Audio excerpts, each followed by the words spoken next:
Continuing Rudeus's journey into the second part of the story, the third part opens right after Eris and Rudeus have spent the night together. Under the blanket, Rudeus is still half asleep, smiling as he mumbles in his dreams. Eris quietly looks at him, satisfied with the birthday gift she has given herself at the age of 15. But instead of staying by his side, she makes a decision that will completely change both of their lives. She cuts off her long hair and leaves without saying goodbye. After that, Eris reunites with Ghislaine and heads toward the training ground of the sword god, Galfarion, one of the great masters among the seven great powers. Inside the dojo, swordsmen dressed in white uniforms are sitting in neat rows. The moment Galfarion sees Ghislaine, he recognizes her immediately. But instead of an emotional reunion between master and student, he greets her with a cold remark, saying he thought she had died somewhere long ago. After that, Galfarion turns his gaze toward the red-haired girl standing beside her. Ghislaine explains that she has brought Eris here and wants him to train her. Just from Eris's attitude, it is obvious that she is not the type of student who will politely bow her head and beg for instruction. She speaks boldly, even rudely, toward Galfarion, and the disciples around them immediately become irritated by her lack of respect. But Galfarion does not care much about formalities. Instead, he asks Eris one direct question: who does she want to cut down? Without hesitation, Eris answers, her target is the dragon god, Orsted. The entire dojo is instantly shaken. Orsted is not the kind of opponent someone can casually challenge for fun. He is a terrifying existence among the seven great powers, and he is also the one who once forced both Rudeus and Eris to understand what true defeat really means. Even Galfarion's expression becomes serious. He admits that compared to Orsted, even he is nothing more than a small fry. However, words alone mean nothing, so Galfarion decides to test Eris's strength. He calls Gino forward to fight her. Gino is the youngest student in the dojo. He may still be young, but he is far from weak. Because of that, the other disciples are confident that this newly arrived girl is about to learn a painful lesson. But reality does not go the way they expect. The match begins, and almost instantly, it is already over. Eris charges forward with incredible speed. Her strike is clean, direct, and ruthless. There is no flashy technique, no dramatic introduction, no time for her opponent to even react. With a single exchange, Gino is knocked down. The entire dojo falls silent.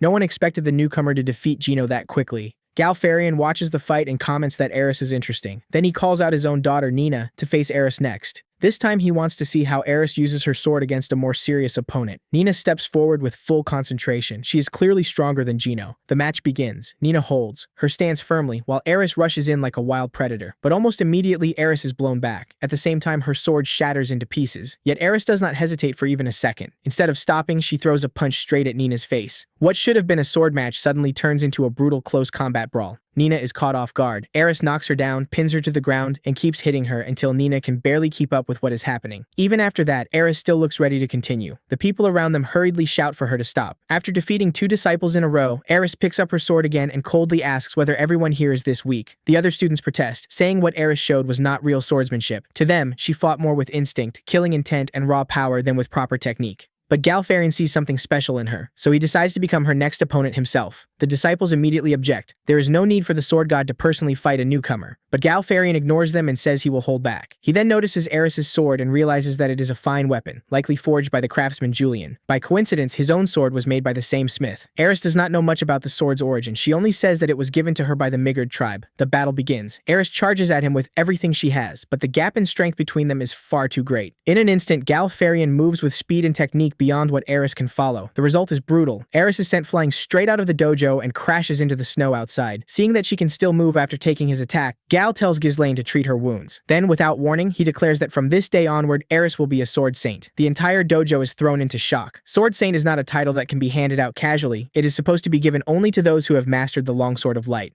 The disciples object, saying Eris has not learned that technique at all, so how can she be recognized? Galfarion immediately rejects their complaint. Eris has just defeated two people who had already mastered the longsword of light. That alone proves that simply memorizing a technique does not make someone stronger. From this moment on, the girl who once stood powerless before the dragon god Orsted has officially stepped onto the path of brutal training under the sword god. Her goal has not changed. She wants to become strong enough to stand before Orsted one day without trembling the way she did before. After being recognized by Galfarion as a sword saint, Eris officially begins her real training at the dojo, and if anyone thinks receiving that title means her life is about to become easier, they are very wrong. This is only the beginning. Gal personally trains Eris through repeated sparring matches, but from the very start, he is not satisfied. Eris is fierce. She is reckless. She has enough spirit to try cutting down the entire world, but when she fights, there are still too many unnecessary thoughts in her head. To Gal, if a swordsman still has time to think too much during battle, then that swordsman is not ready. His lesson is simple. When a swordsman swings, the strike must be absolute. There is no hesitation, no overthinking, no inner debate while the blade is already moving.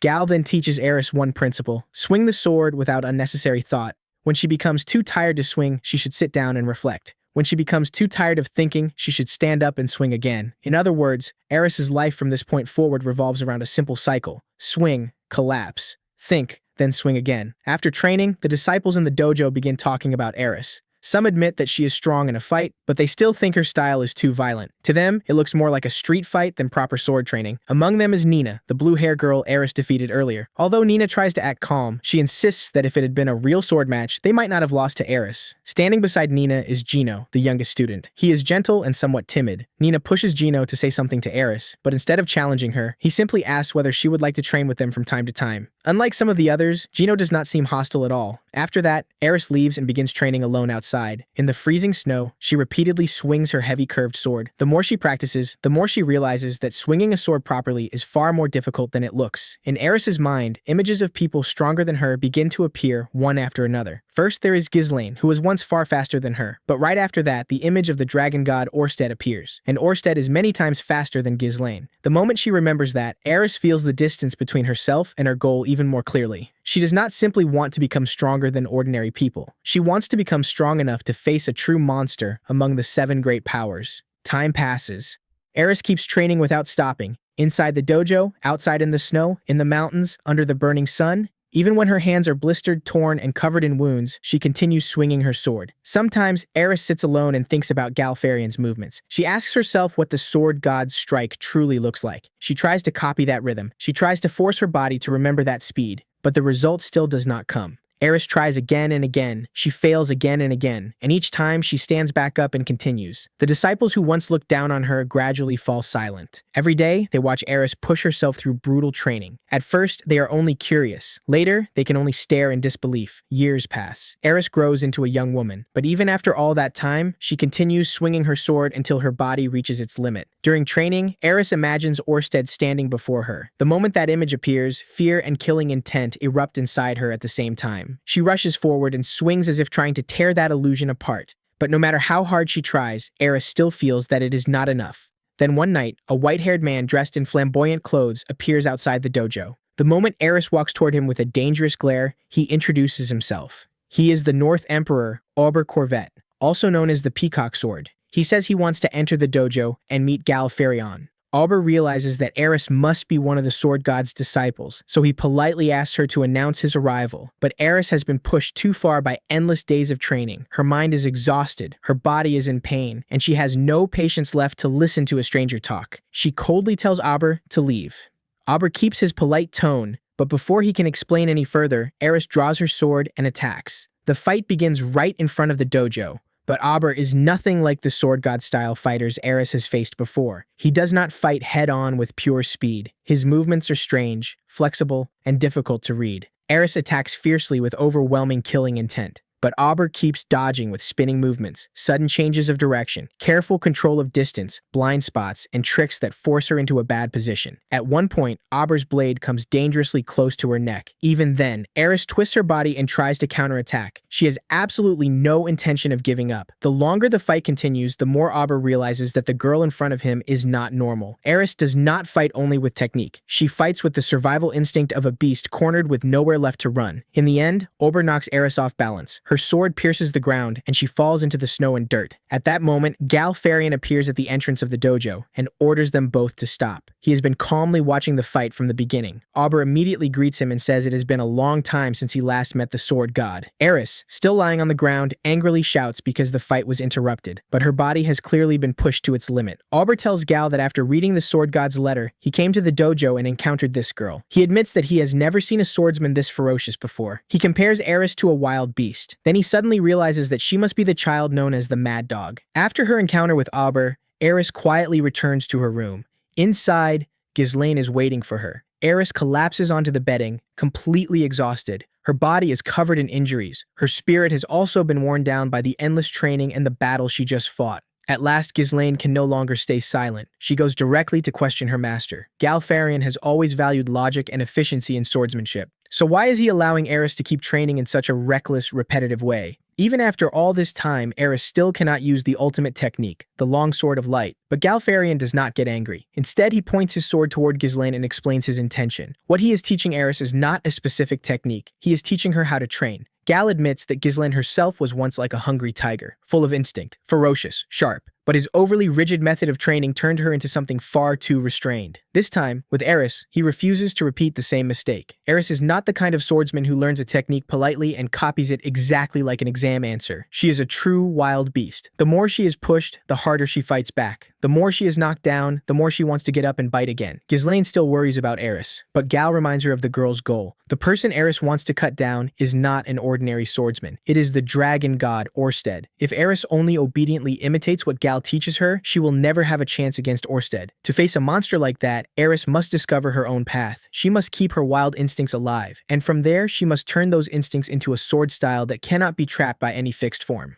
Right after that, Gal introduces the flamboyantly dressed man who appeared at the dojo. He is the North Emperor, Auber Corvette, also known as the Peacock Sword. As it turns out, Auber did not simply pass by the dojo by coincidence. Gal personally invited him there to act as an advisor and create pressure for Eris. Ghislaine immediately objects. The North God style is famous for being cunning and full of tricks. It uses hidden weapons, blind spots, strange movements, and unpredictable attacks. It is completely different from Eris's direct, head-on approach. But that is exactly what Gal wants. He explains a cruel truth. Orsted knows the doctrines, ultimate techniques, and weaknesses of every sword style. From the Sword God style to the North God style, he can understand, use, and counter almost everything. That means if Eris only knows the Sword God style, she will be read before the battle even properly begins. If she wants even the slightest chance of standing before Orsted, she must learn how to deal with many different schools. She must adapt to attacks that do not follow normal logic. She must even learn how her opponents think and fight. Not only Auber, Gal also reveals that he has invited a master of the Water God style to the dojo as well. The Water God style is a school that specializes in defense and counterattacks. Only then does Ghislaine finally understand her master's true intention. Gal has not abandoned Eris. He is pushing her into the harshest possible environment so that she can grow on her own. After that, the training match between Eris and North Emperor Auber begins in front of many disciples. Eris holds 2 wooden swords and charges in with her usual overwhelming killing intent. But with his acrobatic footwork, strange attack angles, and unpredictable handling of the fight, Auber easily parries her strikes and forces her down to the floor. Even then, Eris does not falter. She is breathing hard, being pushed back. But inside her mind, only one thought remains. She has to become stronger, strong enough to stand beside Rudeus. When Auber curiously asks who Rudeus is, Eris slowly stands up. Her eyes are sharp, but filled with pride. Then she answers, she is a swordswoman and Rudeus is a magician. That one sentence reveals the true force driving Eris forward. She trains because she wants to stand beside Rudeus one day. She wants to protect him. She does not want to remain powerless while watching him be defeated by Orsted again. Love, obsession, and determination erupt inside her all at once. Eris roars. A red battle aura surges around her body. Then in the next instant, she launches forward at the speed of light. Her blade grazes past Auber. The strike is so powerful that it shatters the wooden sword rack far behind him. The entire dojo freezes. Ghislaine and the disciples break into a cold sweat. Because the strike Eris just released is no longer mere savage instinct. It is the true longsword of light, perfect in both speed and power. At last, the Mad Dog, once dismissed as someone who only fought with instinct, has reached the highest technique through her own wild path. As for Auber, even though he has just narrowly avoided a fatal strike, he laughs with genuine excitement. He praises the technique Eris just performed. Then he asks if she wants to fight another round. Eris smiles with pride and confidence and answers without hesitation. Of course. At the Sword Sanctum, while the disciples are resting after another intense round of training, one girl suddenly tells Nina a shocking rumor about Eris. Apparently, the famous Mad Dog of the dojo has already given her heart to an incredible young man. Hearing this, Nina freezes for a moment. In her eyes, Eris is the kind of person born to swing a sword, not someone who should be caught up in romance. The idea feels completely out of place. The conversation does not stop there.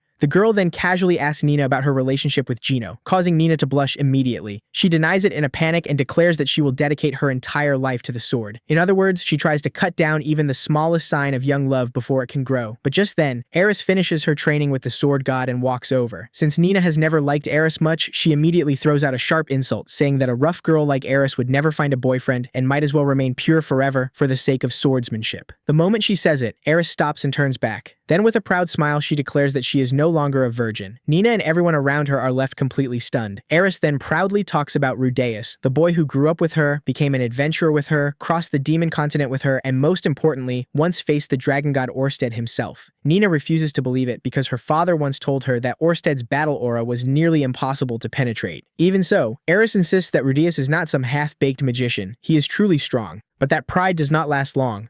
Eris looks down at her own hands. Although she always says she wants to stand beside Rudeus and face the strongest beings in the world with him, she understands better than anyone that she is still not strong enough. She loves Rudeus and believes in him, but that only makes it more painful to realize how far she still is from her goal. This leaves Nina completely confused. The Eris standing before her is not just arrogant and violent, she is a girl training desperately so she can become worthy of standing beside the person she loves. Unable to believe a story that sounds almost too unbelievable, Nina decides to confirm it herself. She leaves the Sword Sanctum and travels to a snow-covered town to question adventurers. At first, Nina still assumes that this Rudeus person must be an exaggerated fantasy created by Eris, but after asking around, she quickly hears people mention Rudeus of the Quagmire as a well-known adventurer. He was once recruited by the party step leader, and there is even a rumor that he defeated a stray red dragon. Later, Nina secretly meets an informant in a narrow alley, and what she hears shocks her even more. Rudeus Greyrat reached the Water Saint rank in magic at the age of 5. At 7, he became the private tutor of Eris Boreas Greyrat in the Fitoa region. After disappearing for a long time, he recently reappeared as a famous adventurer. Now he is a special student at the Renoa University of Magic in the city of Sharia. This background frustrates Nina so much that she rides through the night to Renoa, determined to defeat Rudeus and drag him back as her servant just to provoke Eris. She wants to prove that his reputation is nothing but empty talk. When she arrives at the Renoa University of Magic, Nina quickly realizes that the place is not what she imagined. It is supposed to be a magic school, yet there are many tall, muscular beast folk around, making the campus feel very different from what she expected. While observing the area, she happens to see Rudeus from a distance. He is talking to someone, looking surprisingly ordinary and lacking the overwhelming presence Nina had imagined. At that moment, a beast folk man suddenly steps forward and challenges Rudeus according to the marriage customs of his people. Rudeus accepts the challenge, and the moment the fight begins, it ends almost instantly. The large beast folk closes the distance quickly, but Rudeus defeats him at close range in a single instant, leaving him collapsed on the ground, foaming at the mouth. Nina, watching from behind a wall, is left speechless.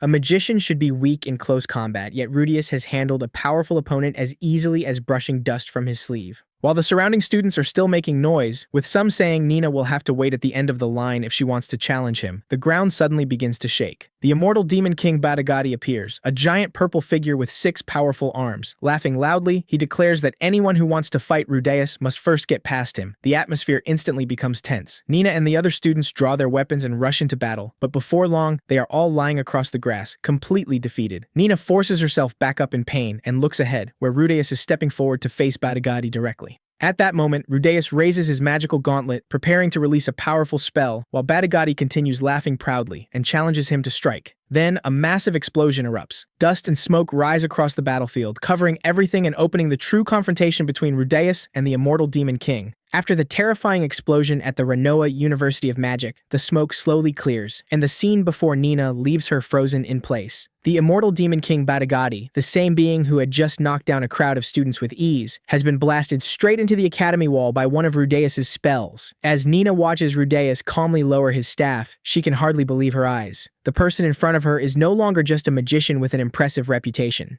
He is a true monster disguised as a special student. In that moment, Nina finally understands why Eris is so obsessed with becoming stronger. She thinks to herself, Eris wants to stand beside someone like this. That single thought is enough to crush every doubt she had. Until now, Nina assumed Eris was exaggerating because she was in love. But after seeing Rudeus defeat Badagati with her own eyes, she has no reason left to deny it. The person Eris is trying to catch up to really does exist on a level far beyond ordinary people. That night, on the way back to the Sword Sanctum, Nina sits alone beside a campfire in the snow, staring at her own reflection in the blade of her sword. This journey began with suspicion and rivalry, but now, as she returns, only a heavy feeling remains inside her. She has seen Rudeus' strength, and she has finally understood why Eris trains as if she never allows herself to rest. When Nina reaches the dojo late at night, she silently sees Eris still swinging her sword in the courtyard. Every strike is filled with determination, as if Eris has never once permitted herself to stop. The next morning, the Sword Sanctum receives a very special guest, Rita Ria, the leader of the Water God style, accompanied by a young female disciple.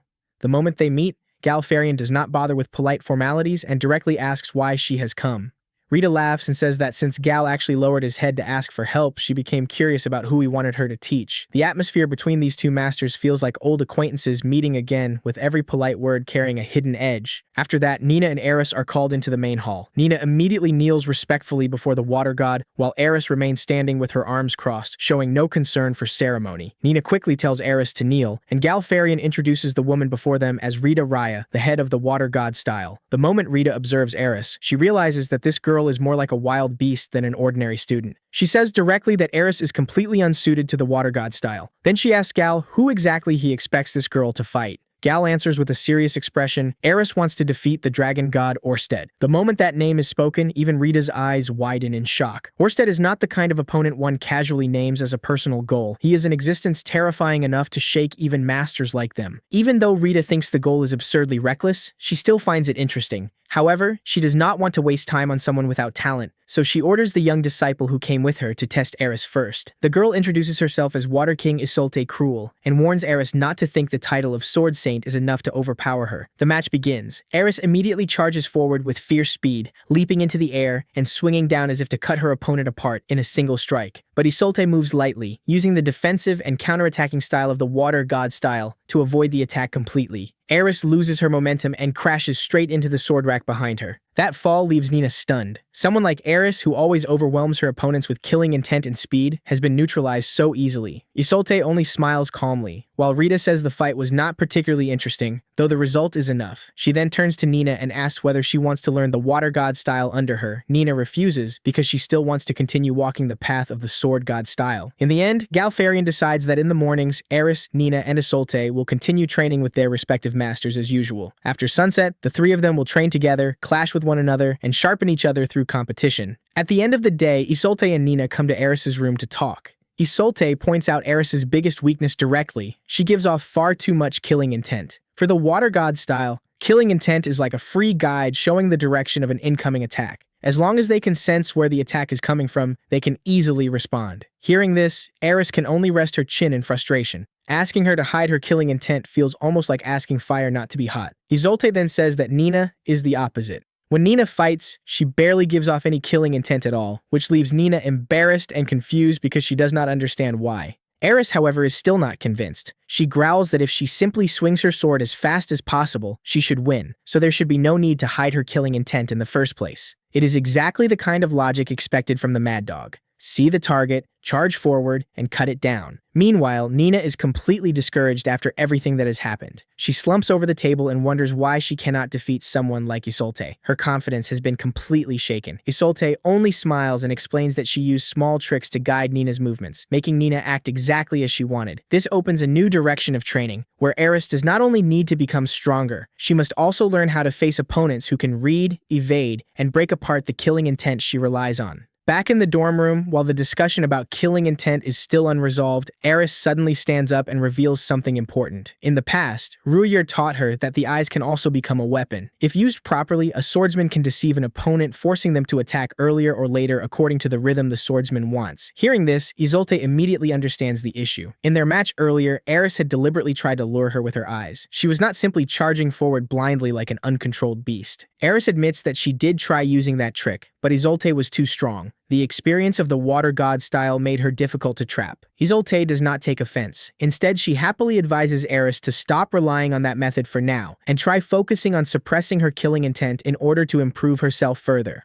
Eris agrees to give it a try. Nina, standing nearby, begins to feel even more lost, because the other two have both found directions for improvement, while she still does not know what she should fix first. Isolte simply smiles and tells her to ask her master directly. After all, if swordsmanship were that easy to figure out alone, the three of them would not need to train together in the first place. Later, as Nina walks to the window and looks out at the sunset, Eris suddenly notices a fur cloak hanging on the wall. It looks very similar to Ghislaine's. Nina explains that at this dojo, anyone who reaches the rank of Sword Saint is given a cloak like that. However, it is not simply handed out as a gift. To receive it, a swordsman must hunt the monster themselves and use its hide to make the cloak, proving their strength. The moment Eris hears this, she immediately asks where the monster can be found. Nina points toward the forest near the waterfall to the west. That is all Eris needs to hear. She immediately demands that Nina guide her there. And so, the three of them ride through the forest at night toward a frozen waterfall surrounded by deep snow and bitter cold. Nina warns them that the monsters in this area are both numerous and fast, so they cannot afford to be careless. Iseult is somewhat nervous, because she rarely fights monsters in the wild. Eris, on the other hand, remains strangely calm. She stands before a pile of dry wood and says that if they start a fire, the monsters will come on their own. Then Eris raises both hands, chants a spell, and creates a fireball to ignite the wood. Nina and Iseult are both shocked because seeing a sword god-style swordswoman use magic is completely unexpected. Eris proudly explains that Rudeus taught her reading, writing, magic, and even the demon god language while they were traveling together across the demon continent. Ghislaine was also taught by him. In just a few words, it becomes clear how deeply Rudeus has shaped Eris's journey. Before long, the killing intent of monsters begins to appear. Red-eyed snow wolves with long fangs emerge from the darkness and surround the group. Eris is the first to charge forward. Excited, she leaps into the air and brings down a powerful strike, defeating the first wolf instantly. Nina and Iseult also draw their swords and join the fight. One uses decisive speed, the other uses smooth defense and counterattacks, and the three different styles begin to move together in the same rhythm. The hunt quickly reaches its climax as more and more wolves appear. But instead of panicking, the three girls become more coordinated the longer they fight. Iseult smiles as she calmly handles the monsters that rush toward her. Nina cuts down her targets with swift, precise strikes, and Eris remains exactly who she is, growing even more excited the more surrounded she becomes. Finally, she leaps down from the icy cliff and swings with overwhelming power, creating a burst of light, snow, and shattered ice that wipes out the remaining monsters in one magnificent strike. The next morning, as they ride back to the dojo under the light of dawn, Iseult happily admits that this is the first time she has felt so much joy training, learning, and hunting monsters alongside friends who are close to her level. Once they return to the hallway, both Nina and Iseult realize that they have clearly improved through these repeated clashes. Eris, however, stays true to her usual style and does not say much. Before leaving, she turns her back and declares to Iseult that next time she will definitely land a hit. Upstairs, Oberkorvette laughs and remarks that the three of them now seem to be evenly matched. Rita agrees,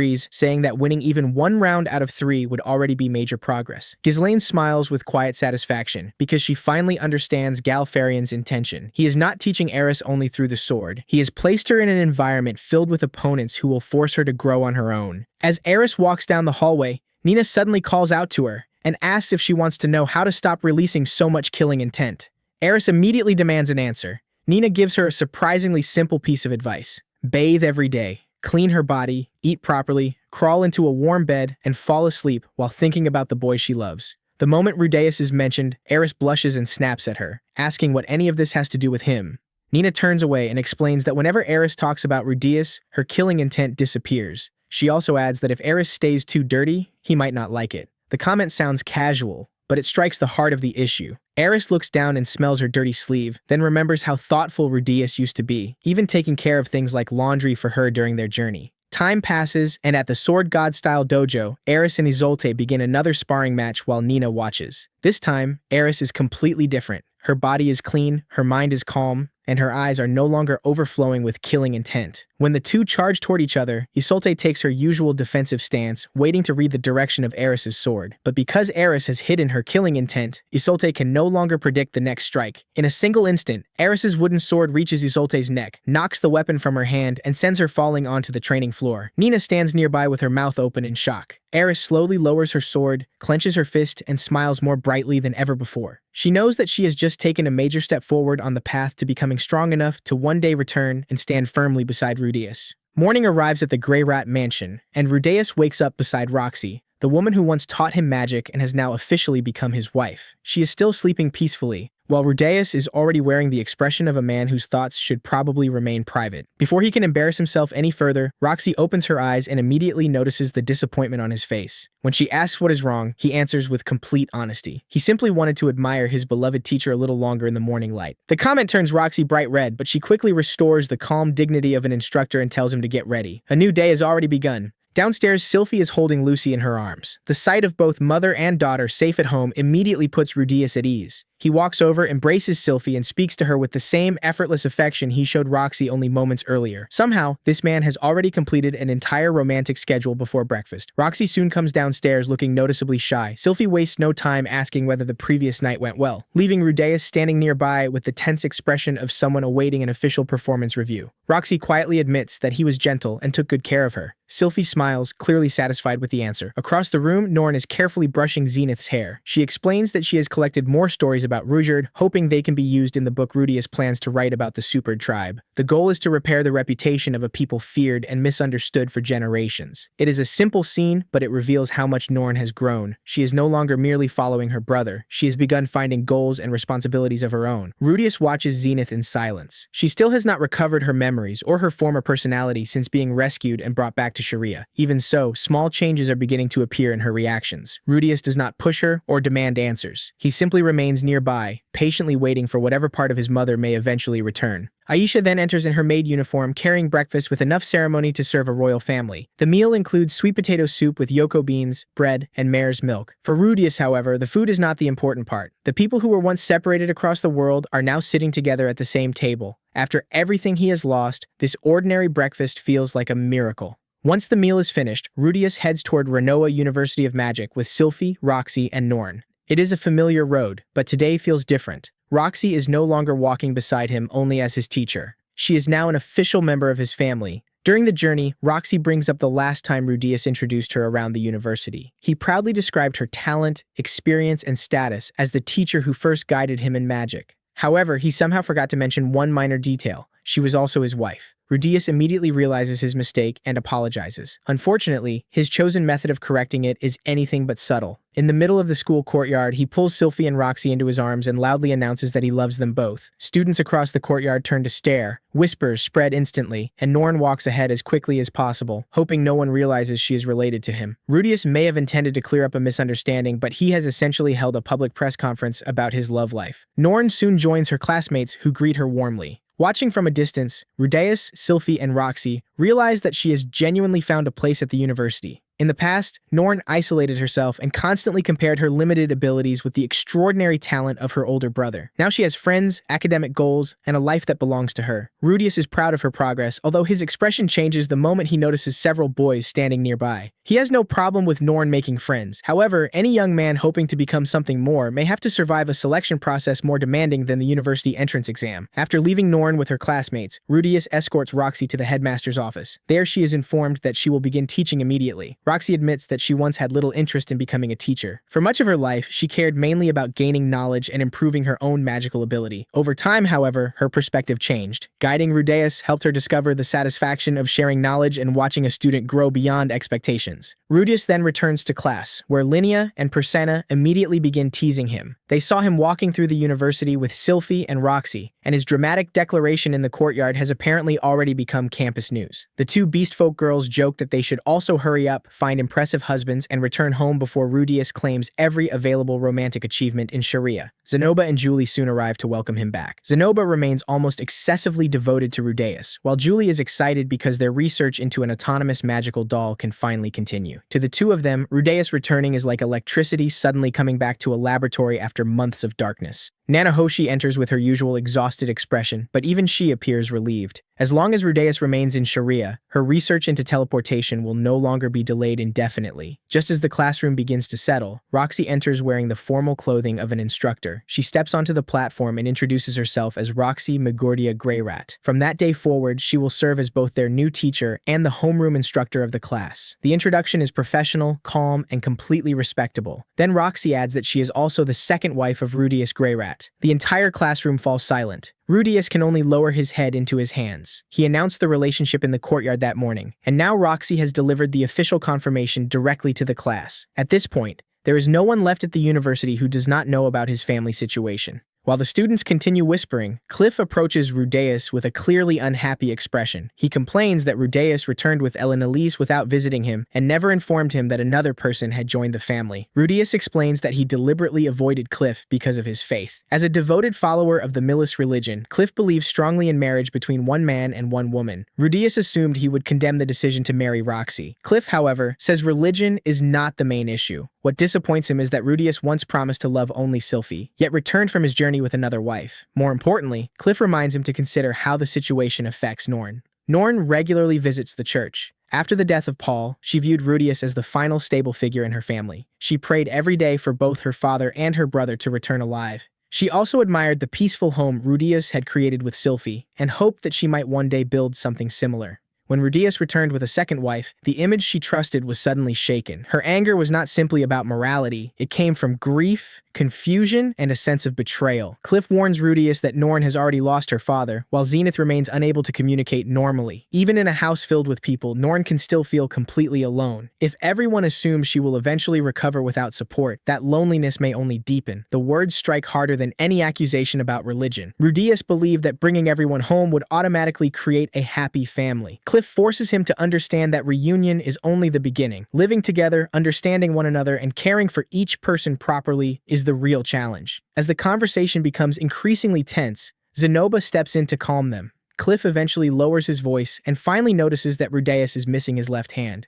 When he learns that Rudius fought a Hydra capable of resisting magic, his frustration quickly turns into shock and sympathy. For a magician, facing an enemy that can neutralize spells is nearly the worst possible situation. Rudius survived, but he paid for that victory with his hand. At that moment, Zenoba and Cliff reveal something they prepared in advance. It is a special magical gauntlet developed through 6 months of research into the autonomous doll project. They cannot restore the original hand Rudius lost, but they believe they can give him something close enough to help him live and fight again. The gift represents months of effort, but it also feels like their friendship transformed into a physical object. Zenoba instructs Rudius to wear the gauntlet and recite a spell calling upon the earth to become his arm. As soon as Rudius sends mana into it, glowing lines spread across the surface. The artificial hand begins responding directly to his thoughts. One by one, the fingers move. Rudius closes the hand, opens it again, and carefully touches an object nearby. To his amazement, the fingertips can even sense contact. For several seconds, he says nothing. Something he believed was gone forever has returned in another form, giving him back a piece of the ordinary life he had lost. Naturally, the group decides to test its strength. They carry a target outside, and Rudius picks up a small stone with his new hand. The original plan is simply to check its stability and control. However, the moment he throws the stone, the test becomes far more dramatic than anyone expected. The stone tears through the air at terrifying speed. A violent shockwave explodes across the sky and splits apart a section of cloud. Everyone stares in silence. The device designed to help Rudius with daily life has just revealed itself as an extremely powerful weapon. Zenoba excitedly explains that the artificial hand can amplify physical strength according to the amount of mana supplied. The more energy Rudius pours into it, the greater its force becomes. Since Rudius possesses an enormous reserve of mana, no one knows where the actual limit lies. When asked to name the invention, Rudius combines the names of Zenoba and Cliff. He calls it the Zarif Prosthetic Hand, first prototype. The name honors the two people who created it, and marks the beginning of an entirely new fighting style for Rudius. By the time Rudius returns home, the sun is already setting. Aisha runs through the gate to greet him and jumps into his arms. She welcomes him in an exaggerated maid voice, making him laugh before the conversation naturally returns to the warm chaos of family life.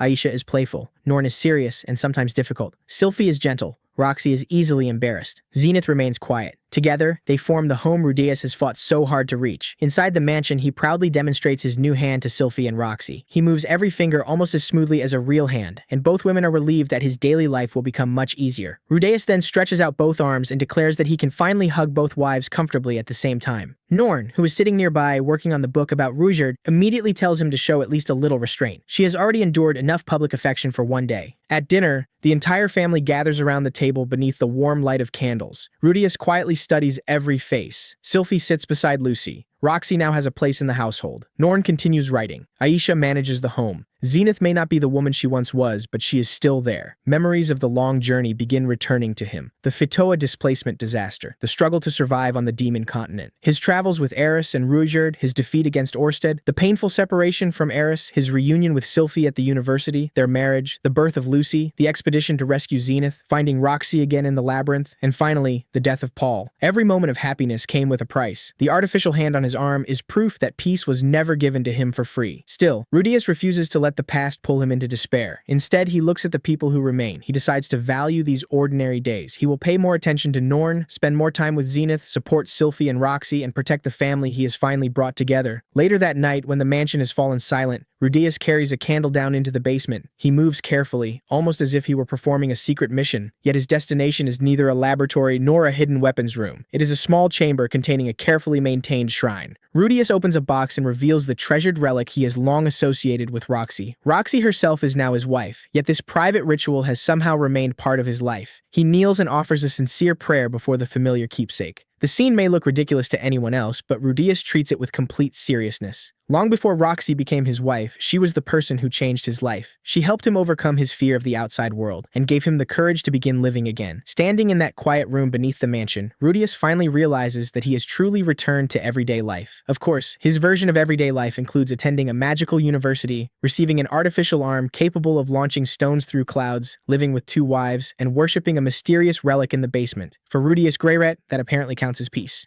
At the cemetery in Sharia, 3 old companions, Elenalise, Geese, and Talhand, sit beside Paul's grave, pouring drinks and remembering the battles they once survived together. Elenalise quietly mourns the fact that Paul is gone, while Zenith survived but can no longer speak with them as she once did. Talhand tries to lighten the mood, remarking that for adventurers, simply living long enough to share another drink already makes them luckier than many friends who never returned. Geese believes Paul can rest peacefully knowing that his wife and children are being cared for, and that Rudius has finally grown strong enough to carry the responsibilities left behind. At that moment, Rudius and Roxy arrive to visit the grave as well. Before leaving, Geese presses a heavy bag into Rudius's hands. Inside are gold coins, jewels, and treasures recovered from the teleportation labyrinth. The bag contains Rudius's share, Paul's share, and additional contributions from the rest of the party. Rudius tries to refuse such an enormous amount, but Roxy gently reminds him that his household has grown considerably and will require plenty of money in the future. Geese insists that he accept it and leaves him with one final instruction. From now on, he must treasure his family. The words feel like a formal passing of responsibility from Paul to his son.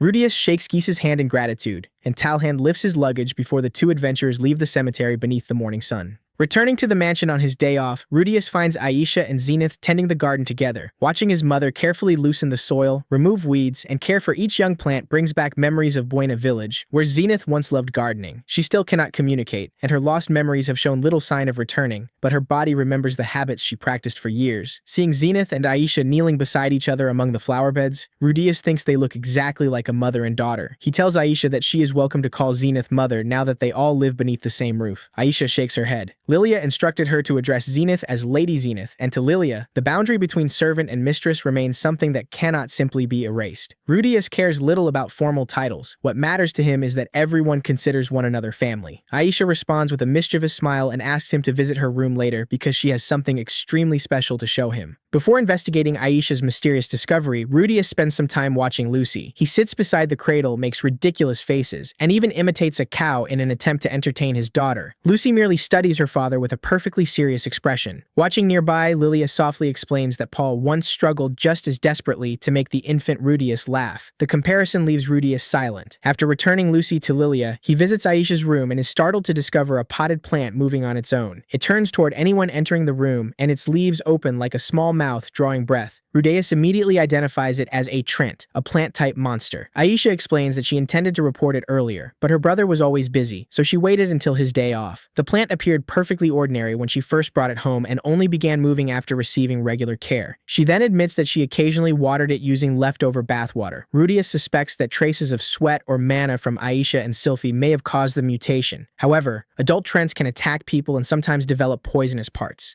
For the safety of the household, Rudius decides that the creature should be destroyed while it is still small. Aisha immediately places herself between him and the plant. She insists that it has never harmed anyone, behaves well, and can be trained. To prove her point, she orders the Trant to offer its hand. The plant obediently extends a small branch toward her. Its reaction proves that it understands commands and has already formed a bond with Aisha. Rudius remains unconvinced. Being harmless today does not guarantee that it will remain harmless after growing larger. When begging fails, Aisha reveals her final weapon. She threatens to tell Sylphie and Roxy about the hidden room in the basement where Rudius built a private shrine and stored treasured items connected to Roxy. Rudius immediately panics. Aisha adds that Roxy may have some interesting questions when she learns how devoted, and possibly strange, her husband truly is. Rudius hurriedly covers his sister's mouth and insists that he is only trying to protect her. At that exact moment, Roxy appears at the door. Rudius instantly changes the subject and asks whether a young Treant poses any danger. Drawing on her experience in the Mygerd village, Roxy explains that wild Trents are indeed monsters, but those carefully raised from a young age can become fond of humans. The Mygerd people even keep them in fields to frighten birds away. More importantly, this individual is still far too young to be dangerous. Remembering the peaceful treants he encountered in Roxy's homeland, Rudius finally allows Aisha to keep it. Understanding that her brother was genuinely worried about her, Aisha whispers that his basement secret will remain safe, and then happily embraces Roxy.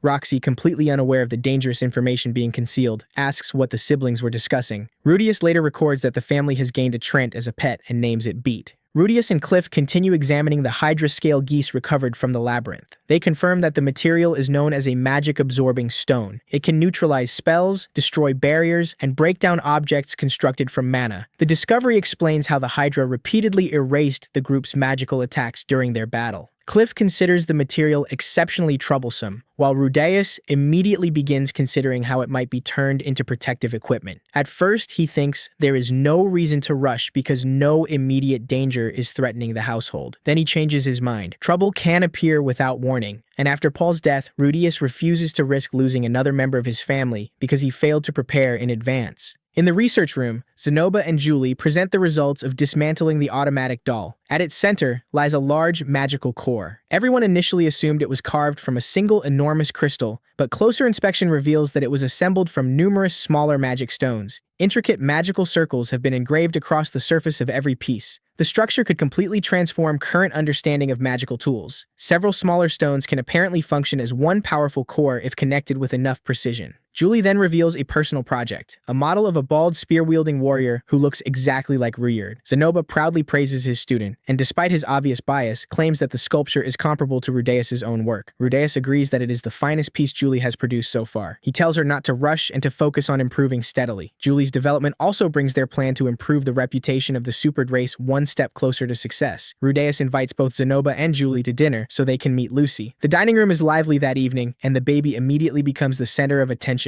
with nearly everyone wanting a chance to hold her. The following day, Rudeus corners Roxy in a crowded academy corridor, holding onto her sleeve and repeatedly begging her to agree just once. He insists that it will benefit both of them. It may feel unpleasant or exhausting at first, but it will become extremely useful in the future. Roxy has already refused, yet Rudeus continues pleading. To every student passing by, the conversation sounds deeply suspicious. Someone eventually reports to the administration that Rudeus is aggressively harassing a younger female student. Luke and Sylphie quickly arrive, fully prepared to deal with Sylphie's troublesome husband. Then they realize the supposed student is actually Roxy.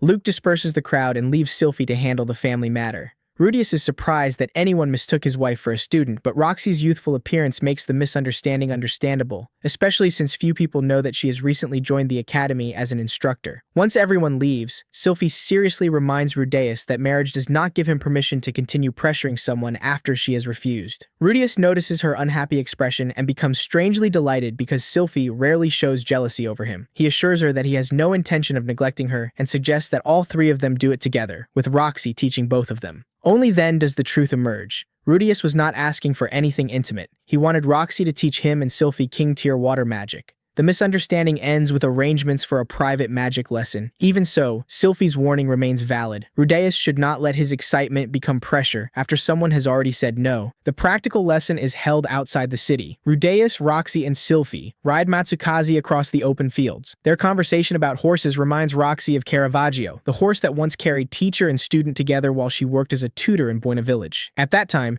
Rudeus was still a child and had not yet met Sylphie. Now that same former student rides beside both his first teacher and his childhood friend. The surrounding countryside also resembles their old home, quietly drawing back memories from the peaceful years before the teleportation disaster. They reach an open field containing an old stone structure, and Roxy immediately returns to the serious attitude of a teacher. Once she accepts a student, she intends to teach them properly until the end. Today's goal is the king-tier water spell known as lightning. Their target is a distant tree. Roxy raises her staff and begins chanting. Blue mana gathers around her as the clear sky rapidly disappears behind black clouds. Strong winds sweep across the field, rain begins falling, and electricity coils between the clouds. When the spell is complete, Roxy directs the gathered lightning toward the target. White light consumes the landscape as thunder and pressure tear across the ground. The clouds disperse afterward, and sunlight returns almost as quickly as the storm appeared. Roxy confirms that the spell succeeded and asks whether Rudeus observed everything clearly. The relief visible on her face shows that even she cannot use lightning casually. Despite holding the rank of Water King, Roxy can still fail and must concentrate completely during every attempt. Rudeus takes the staff and immediately tries to reproduce the spell. He performs no intermediate exercises and relies entirely on what he just witnessed. Dark clouds gather once more. Wind and rain cover the area, forcing Roxy and Sylphie to stand close together against the storm.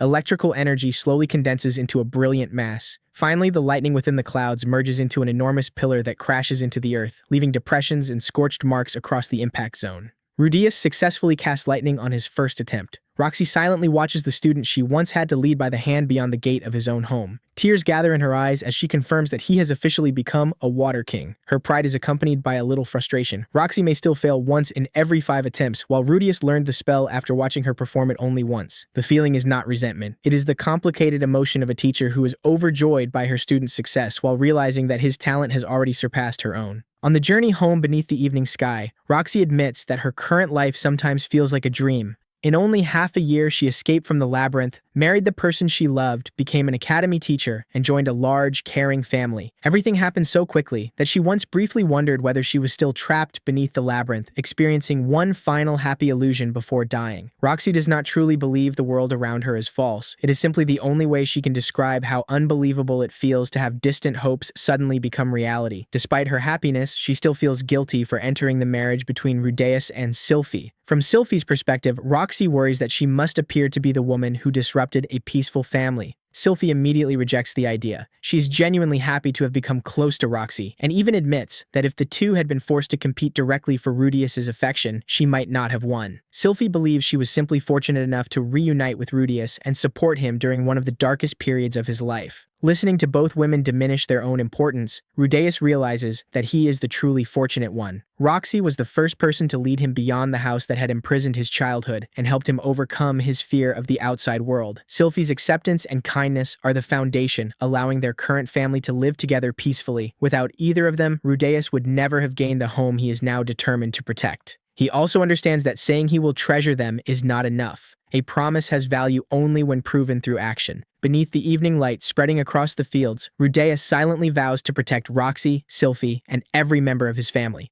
Rudeus goes looking for Cliff, only to find Elise inside his room instead. She explains that Cliff is busy preparing for their wedding, meaning the proposal made in Begarit is finally about to become reality.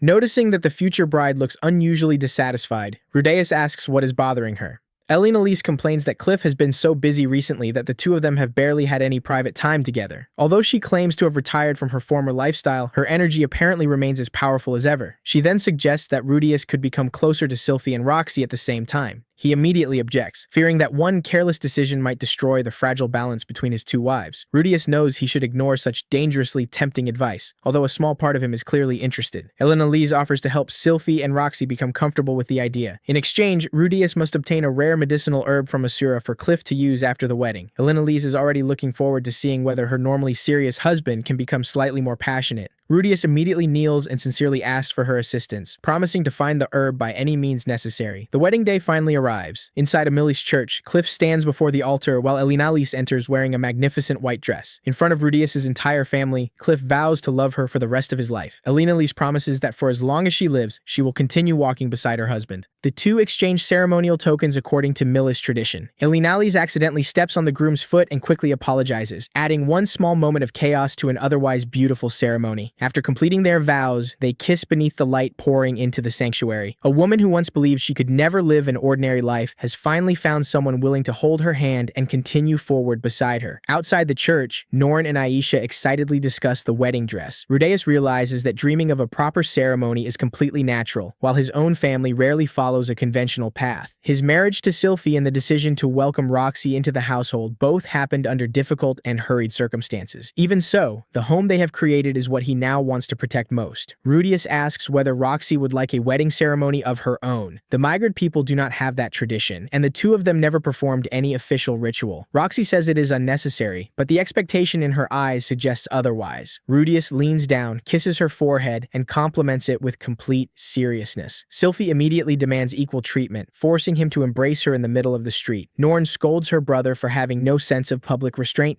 but Rudeus responds by kissing her forehead as well. Aisha happily rushes forward and hugs him. Lilia reminds her that she is already 11 years old and should behave more calmly, but Norn defends her, saying that members of the same family do not need to act so formally around one another. Hearing the number 11 makes Rudeus pause.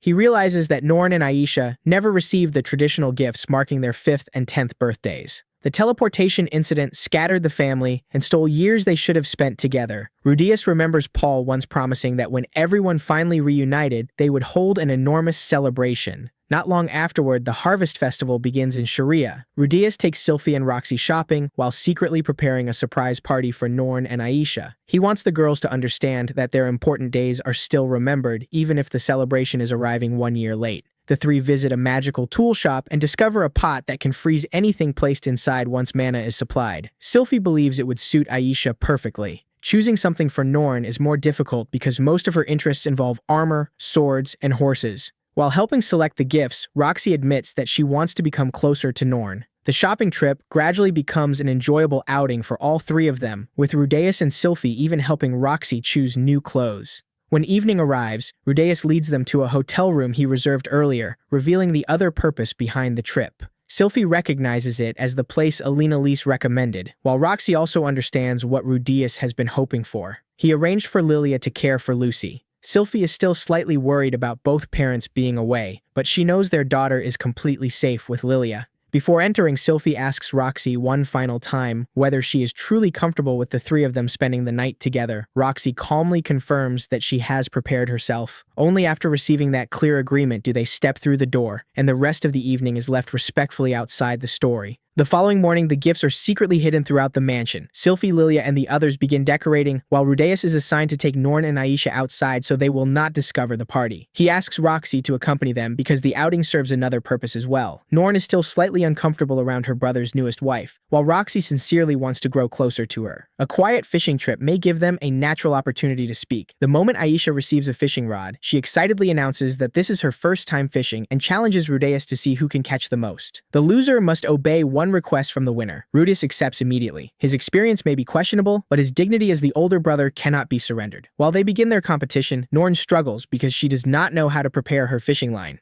Roxy gently approaches, shows her how to attach a worm to the hook, chooses a shaded location beneath the trees, and teaches her to observe the surface patiently. Norn remains hesitant at first, but Roxy guides her naturally without placing pressure on her, and repeatedly praises her progress. The girl gradually begins to relax. Roxy explains that during her years of traveling alone, she frequently had to find her own food, so outdoor survival skills became second nature. Norn remembers her journey with Rudyard, who could catch 3 fish at once simply by throwing his spear into the water. Sharing these memories makes the distance between the two of them feel much smaller. At that moment, Norn's float is suddenly pulled beneath the water. The fish struggles so violently that she nearly releases the rod. Roxy immediately stands behind her, holds her hands, and repeatedly tells her to keep pulling and never give up. The two use all their strength and eventually fall together onto the grass, sending Roxy's hat flying away. Even so, Norn succeeds in bringing the large fish onto the shore. She proudly announces that it is the first fish she has ever caught by herself, and Roxy smiles just as brightly. Watching them celebrate together, Rudeus realizes that their relationship has finally started to change. Unfortunately, the fishing contest between him and Aisha is developing into a complete humiliation. Aisha continues pulling fish from the water and soon catches her third, while Rudeus's basket remains painfully empty. She begins considering what order she should give after winning, and even thinks about making her brother lean close and tell her how adorable she is. Refusing to be defeated so completely by his younger sister, Rudeus decides to restore his honor. He pulls the rod with tremendous force, only to launch an old boot into the air. He still attempts to defend himself by claiming that removing rubbish is part of a responsible fisherman's duty. Aisha asks why he refuses to take the contest seriously. Rudeus tells her to close her eyes, then creates a small dark cloud above the lake. This is the result of experiments performed after Roxy taught him lightning. Instead of creating clouds across a massive area, he compresses the same enormous quantity of mana into a limited space, allowing him to control both the area of the electrical discharge and its intensity. It is a practical development of the lesson he learned previously. Lightning strikes the lake, and electricity spreads across the surface until an entire school of fish floats upward. Rudeus gathers the results and proudly announces his victory. Aisha immediately protests that using magic to fish is clearly cheating. Roxy also calls his behavior childish, but Rudeus happily holds the pile of fish as though having the greatest quantity automatically places the rules on his side. This new lightning variation still has no proper name, and may not yet be useful in real combat, but it has allowed a completely defeated older brother to overturn the competition through a carefully controlled natural disaster. On the way home, Aisha asks how many fish Norn caught. Norn proudly says she landed 1 large fish with Roxy's guidance. Aisha immediately clings to Roxy and asks to be taught next time. Norn points out that Aisha already caught more fish than she did, causing the two sisters to argue over who deserves the first lesson. Trapped between them, Roxy can only respond awkwardly before promising to teach both girls together. Walking behind them and watching the three speak so naturally, Rudius smiles. The woman who was once only his teacher has now genuinely entered the daily life of his entire family. When the mansion doors open, Norn and Aisha are welcomed by flower petals and loud birthday wishes. Both girls are confused because they are already 11, but Sylphie explains that the family could not celebrate when they turned 10. Rudius believes 1 year late is still better than allowing the occasion to disappear completely. The room is decorated with garlands and ribbons, while the table is filled with food and presents. The party celebrates their 11th birthday while also making up for the 10th year milestone they missed. Rudeus raises his cup and reminds everyone that 7 years have passed since the Fitoa teleportation incident. After countless separations and losses, the surviving members of the family can finally sit around the same table. Paul is gone, and no one knows whether Zenith will ever recover completely. Those wounds cannot be erased by one celebration. However, if they remain trapped forever inside their grief, Paul would never be able to rest peacefully. Roxy gently adds that those who have passed away would surely want them to appreciate the reunion they struggled so hard to achieve. Rudius remembers the promise he made with his father. When the family came home, they would hold the largest celebration possible. Today, he chooses to fulfill that promise. Not to forget Paul, but to prove that those still alive are continuing forward. Everyone raises their cups and the party begins with laughter. Paul's sword stands respectfully displayed behind them. He no longer occupies a chair at the table, but he remains present in their memories and in the reason they continue protecting this home.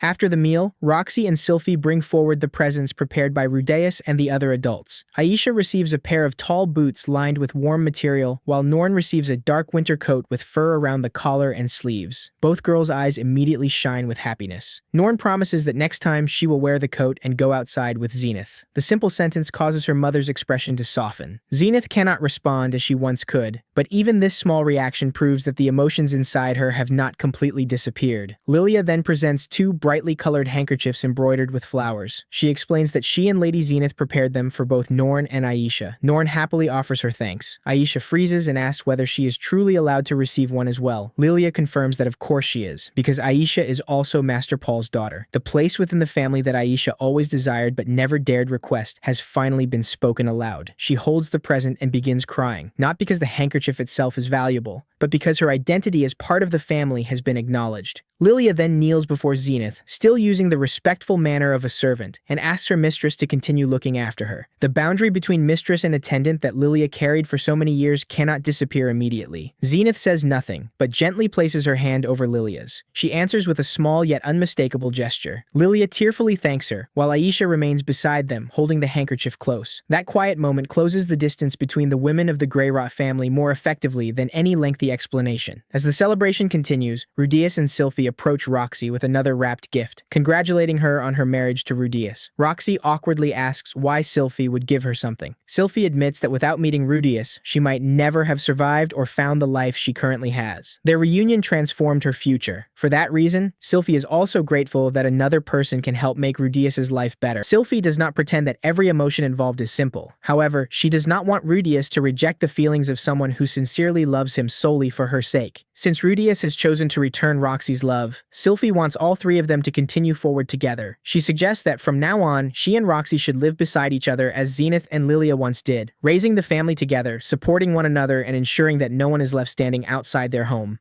Roxy presses the gift against her chest as her eyes turn red with emotion. The most important part is not the object inside, but Sylphie's decision to recognize her as an equal wife and member of the family. Roxy quietly thanks her and takes Sylphie's hand. This is not a promise that everything will always be easy. It is the true beginning of a relationship the two women have chosen to build through patience and mutual understanding. The party becomes lively again. Roxy jokes with Norn and Aisha, Zenith holds Lucy in her arms, and everyone gathers around the baby. Watching the scene, Rudius believes this may be exactly what Paul always wanted. He remembers his own 5th birthday, when Paul, Zenith, Lilia, and Roxy were all still beside him. That memory no longer brings only sadness. It also reminds him to protect ordinary moments while he still has the chance. Rudius promises Norn and Aisha that when they turn 15, the entire family will hold another enormous party. The old promise he shared with someone who has passed away is transformed into a new promise for the people who are still living. After the belated birthday celebration for Norn and Aisha, the Greyrot household finally enjoys several peaceful days. Lucy has only just learned how to smile, yet she has already become the center of the entire family. Rudius lifts his daughter into the air and repeatedly calls her as adorable as an angel. After spending so many years separated from his family, this simple happiness feels more precious to him than any treasure. Suzanne unexpectedly comes to visit. She can hardly believe that the man standing before her is the same gloomy adventurer she once knew in the Northern Territories. Suzanne explains that Counter Arrow disbanded not long after Rudius left. Losing another member made it too difficult for them to continue accepting dangerous assignments. Suzanne eventually married Timothy and gradually retired from adventuring, while Sarah continued working as an adventurer. The moment Rudeus hears that name, his expression becomes stiff. Suzanne simply reminds him that adventurers can die at any time. If he still has something to say, he should not wait until it is too late. Rudius insists, however, that nothing remains unresolved between them. Just then, Lucy begins crying, and Lilia brings Zenith into the room. Although Zenith can no longer communicate normally, she shows a special interest in her granddaughter. Rudeus carries Lucy closer, hoping the two of them can become familiar with each other. Zenith initially does nothing but watch in silence. When Lucy begins crying more intensely, however, she realizes that the child is hungry before either Rudeus or Lilia notices. Unable to explain it with words, she uses her eyes and reactions to make them understand. Lilia quickly takes Lucy away to feed her. This does not prove that Zenith's memories have returned, but her ability to recognize the needs of a crying child shows that her emotions and maternal instincts have never completely disappeared. That small sign is enough to give Rudius hope that his mother may slowly be finding her way back. Not long afterward, Rudius and Roxy are summoned for a mission escorting Princess Ariel. Sylphiette, Luke, and a female knight named Grace are already waiting at the meeting point. Sylphiette introduces Rudius and Roxy as additional support because the journey will involve not only the royal guards but also the all-female adventuring party Amazon's Ace.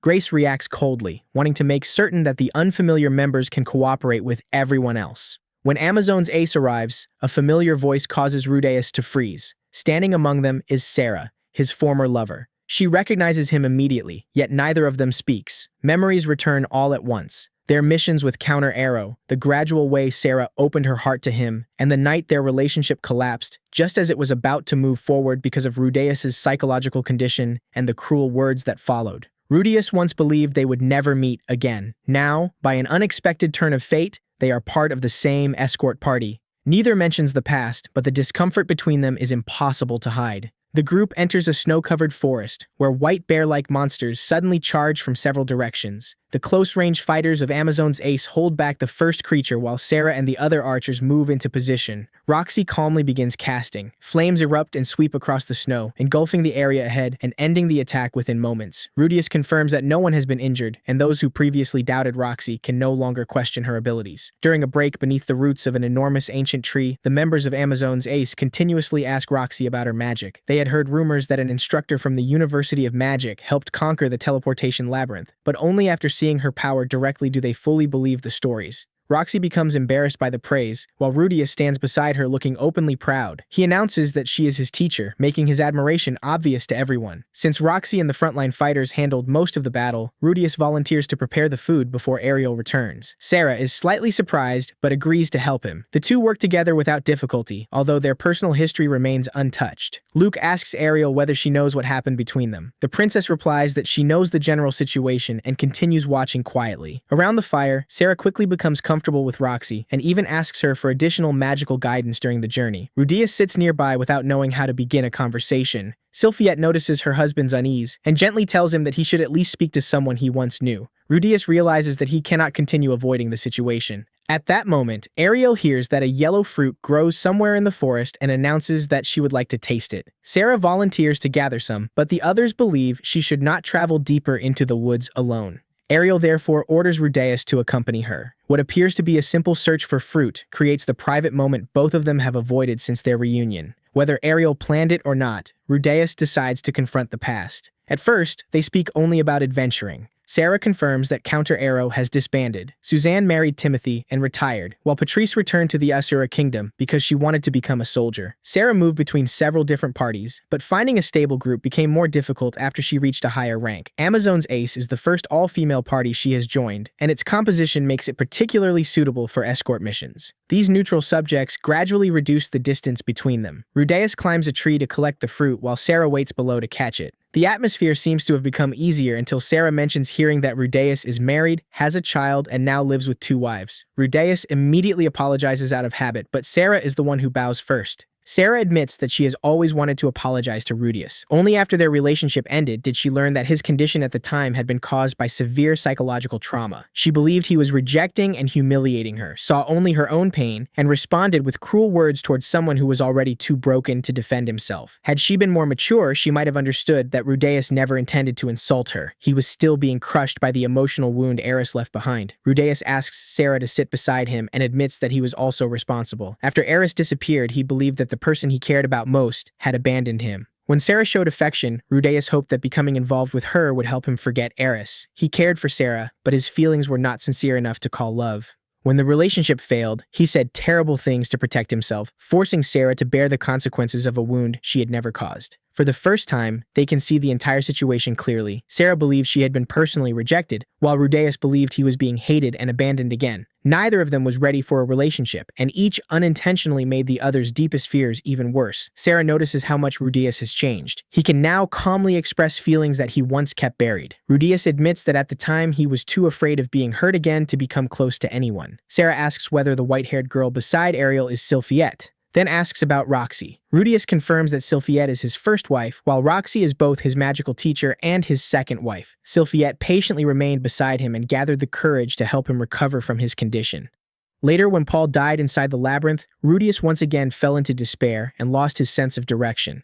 Roxy stayed with him, comforted him, and helped him continue living. Sarah understands that both women entered Rudeus's life during his darkest moments. Rudeus makes it clear that he did not marry Sylphiette and Roxy merely out of gratitude. Both of them love him, but more importantly, he genuinely loves them and wants to build a family with them. That is the greatest difference between his current relationships and what once happened with Sarah. Sarah admits that she probably could not have done what Sylphiette or Roxy did. She then states plainly that her romantic feelings ended on the day their relationship collapsed. She is not apologizing because she wants to reunite with him, nor does she wish to reopen the past again. She simply needs to close a relationship that ended through misunderstanding. From now on, Rudeus can regard her as an old companion. He accepts. The burden that remained between them for years is finally released. Their romance does not begin again. Instead, two people have grown mature enough to acknowledge that they once hurt each other. During the return journey, the group encounters more monsters. A white bear knocks one of the frontline warriors into the snow, and a tree monster suddenly swings a branch toward Roxy. She is thrown into the air, but Rudeus immediately rushes forward and catches his wife before she hits the ground. He places Roxy safely aside before counterattacking.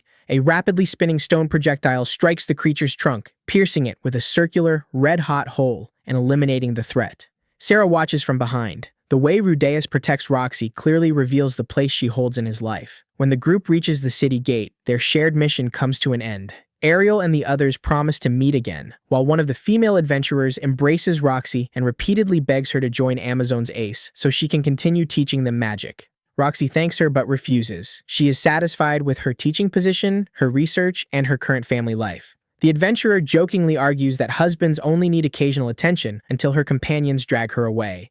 When Sarah and Rudeus say goodbye, she wishes him well and seriously warns him that no matter how close he is to his wives, he must never compare her to them. Rudeus becomes flustered but promises to remember. Sarah places a hand against his chest to emphasize the warning, then turns and walks away. This time, no one is angry and no one runs away. They can follow separate paths without carrying hatred with them. On the way home, Roxy asks whether such a simple farewell was truly enough. She and Sylphiette then become curious about the type of woman Rudeus tends to love. Rudeus realizes that he often considers women who rescued him from despair especially important. Roxy helped him overcome his fear of the outside world, while Sylphiette pulled him out of his emotional collapse in Renoa. Both women immediately ask whether that means they are special to him. Rudeus answers without hesitation that they are. To reassure Sylphiette, he also promises that he will not marry anyone else. The moment he says it, however, Eris appears in his thoughts. He still believes that she abandoned him after the night they spent together, even though Ruijerd insisted that the separation must have involved a misunderstanding. Sylphiette does not become angry, but she also refuses to give her husband permission to bring another woman into the household without discussion. She establishes one clear condition. Should such a situation ever arise, Rudeus must bring that person before both her and Roxy. The entire family must confirm that the feelings are genuine and nothing can be hidden from them. While Rudeus continues thinking about Eris through a misunderstanding that has never been resolved, the red-haired swordswoman herself takes another major step forward at the Sword Sanctum. Galfarian summons Eris, Nina, and Gino. He confirms that both Eris and Nina have surpassed the level of Sword Saint. Above Sword Saint stand Sword King, Sword Emperor, and Sword God, and the time has come to choose a new Sword King to follow Ghislaine.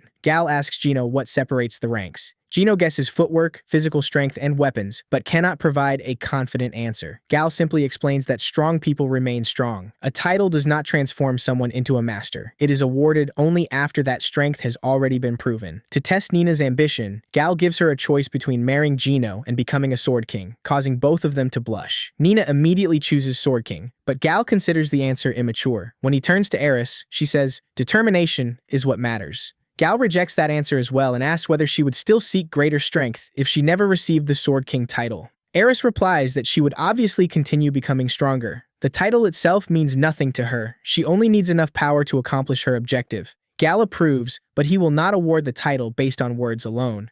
Eris and Nina must fight directly, and the winner will become a Sword King. They step onto the floor carrying wooden swords. Nina remembers the day Eris first arrived at the dojo and declares that this time she will definitely win. Eris closes her eyes, quietly speaks Rudeus's name, and then looks at her opponent. Gal shouts at them to stop staring and begin. Nina immediately charges with a high-speed strike. Eris counters in the same instant, and the two figures cross in a single movement. When everything becomes still, Nina is kneeling at the far end of the dojo while Eris remains standing. The fabric at Eris's shoulder has been torn, proving that Nina improved enough to reach her, but Eris is still the final person on her feet. Gal does not mock his daughter. He asks whether she is frustrated, and Nina admits that she cannot accept the defeat. The Sword God simply tells her to continue growing because today's loss is not the end. Gal then turns toward Eris and officially grants her the title of Sword King before everyone in the dojo. Graduation day finally arrives at Renoa University of Magic. Linnea and Persena are called before the entire school and step forward one after another to receive their diplomas, along with D-rank certification from the Magic Guild. The two Beastfolk girls who once caused chaos across campus are now happily shaking hands and saying goodbye to everyone around them. After the ceremony, the group stops by Nanahoshi's research room. The moment they enter, they find papers and magic circles covering nearly every surface, while Nanahoshi is still working despite clearly being ill. For roughly the past year, she has suffered repeated dry coughing and fevers. Detoxification magic can temporarily reduce the symptoms, but it does nothing to solve the underlying problem. Cliff advises her to rest until she fully recovers before her obsession with research sends her to an early grave. Nanahoshi stubbornly refuses because her summoning research has reached one of its most important stages. The project has now advanced far enough to summon small plant-like or animal-like organisms, and a flower sitting on the table serves as proof of that progress. Looking at the result, Rudeus cannot help wondering whether, if everything continues smoothly,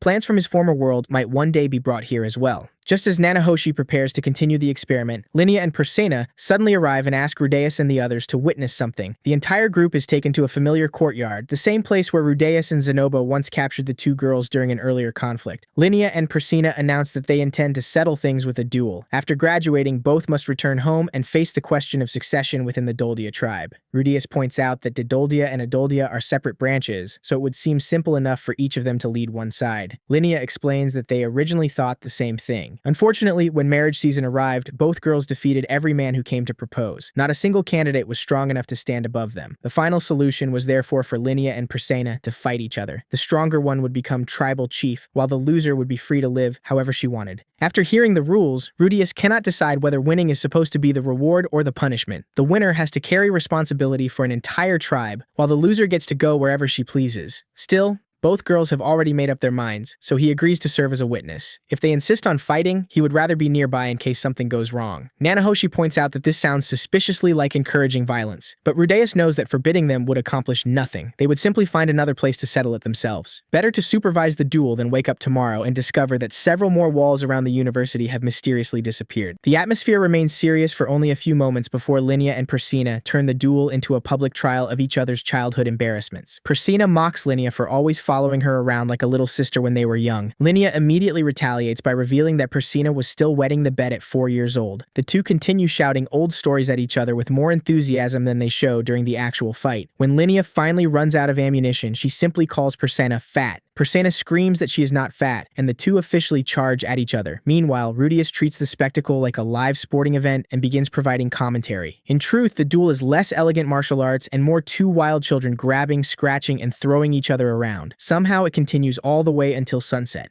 Persena ultimately wins after both girls nearly exhaust every last bit of strength. Their clothes are torn, their bodies are covered in injuries, yet their expressions show more relief than pain. Rudius offers to heal Persena, but she refuses. To her, the wounds are proof of a battle worth remembering. The duel was not merely about deciding a successor, it was also a way for the two of them to close the chapter of their lives spent constantly together at Renoa. Persena has already packed her belongings and decides to leave the school that very day. Before walking away, she says goodbye to Rudeus and looks at Linnea one final time. Neither girl knows when they will meet again, making the duel feel almost like a farewell ritual between companions who have spent far too many years side by side. Rudeus turns toward Linnea, who is lying flattened on the ground, and casually laments the tragic sight of such a beautiful girl being beaten beyond recognition. Linnea immediately reminds him that her ears still work perfectly well. He hurriedly saves himself by insisting that the fight was genuinely fascinating. When he offers to heal her remaining injuries, Linnea also refuses. At first, she hates the idea of carrying scars from a defeat, but after thinking about it, she decides they may eventually become something she can look back on with pride. Zenoba admits that he does not fully understand beastfolk combat traditions, yet even he found himself drawn into the duel. Linnea then apologizes for the incident involving his figurine years ago. Zenoba tells her that Rudeus forgave her long ago, so he has no reason to continue holding a grudge either. Rudeus asks Linnea what she intends to do after leaving school. She says she wants to travel freely for a while before eventually trying her hand at business. She has almost no concrete plan, only the determination to work hard and become unbelievably wealthy within about 5 years. Rudeus does not try to crush her enthusiasm. He simply tells her that if she ever runs into trouble, she can come find him. Linnea happily accepts and sets off.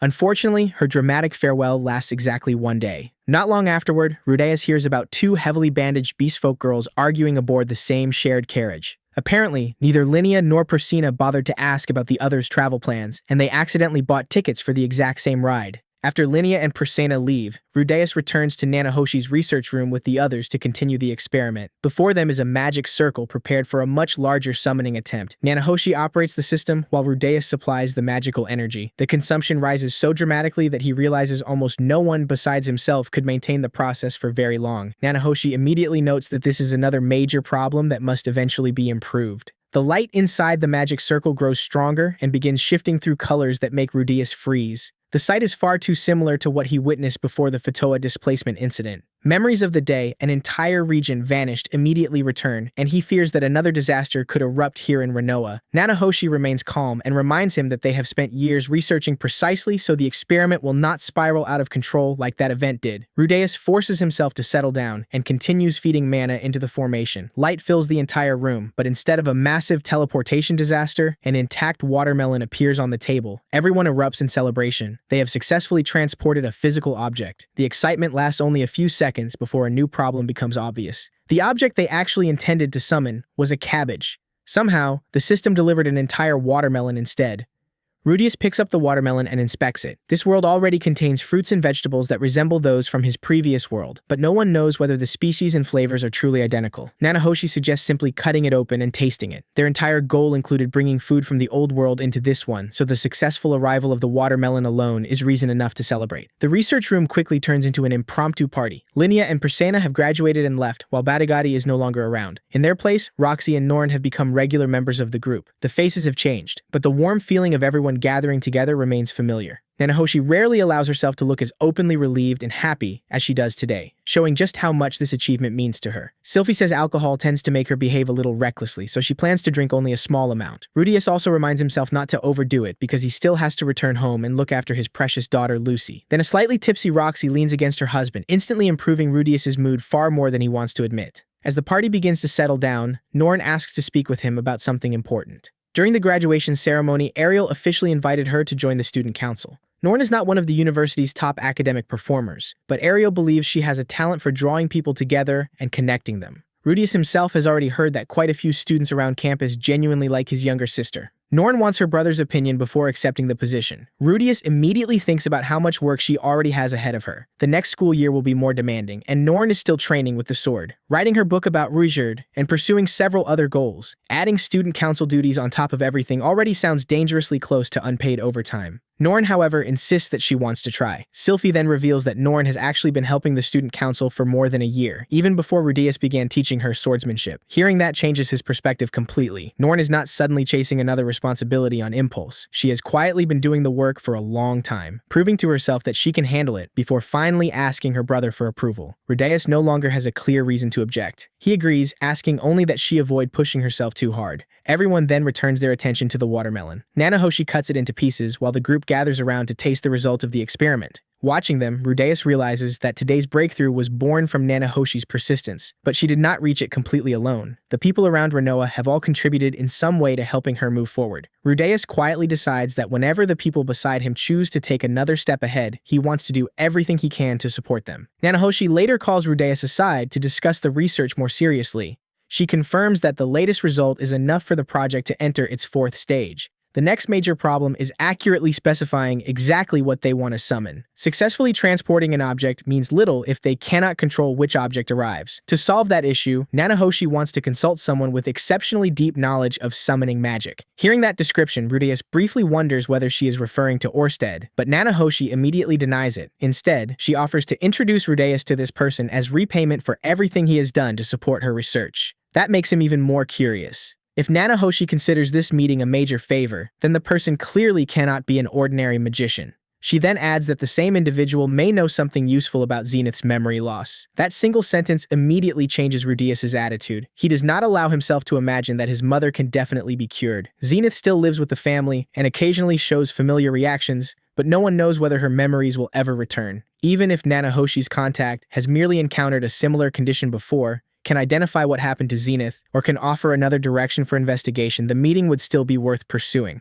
Rudeus immediately asks why Nanahoshi never introduced them earlier. She admits that she has her own reasons but refuses to explain them yet. Rudeus therefore does not assume this person can restore Zenith. For now, he treats the opportunity only as a valuable lead worth investigating. The others become curious and begin asking whether they can come along as well. Nanahoshi says the number of visitors should not be a major problem. Even a group of around 12 people would remain within acceptable limits, and the entire trip would require only 1 day. Rudeus assumes the person must live somewhere nearby, but Nanahoshi says that is not the case. She does not usually travel directly to his location. There is simply a special method for meeting him. Before revealing the identity, Nanahoshi demands that everyone keep the information secret. The name she finally gives immediately changes the mood of the entire group. The person Nanahoshi intends to introduce them to is Perugius, the armored dragon king. Rudeus freezes at the title. Roughly 400 years earlier, during the campaign against Laplace, Perugius was one of the figures who helped lead humanity to victory and became known as one of the 3 heroes who defeated the demon god.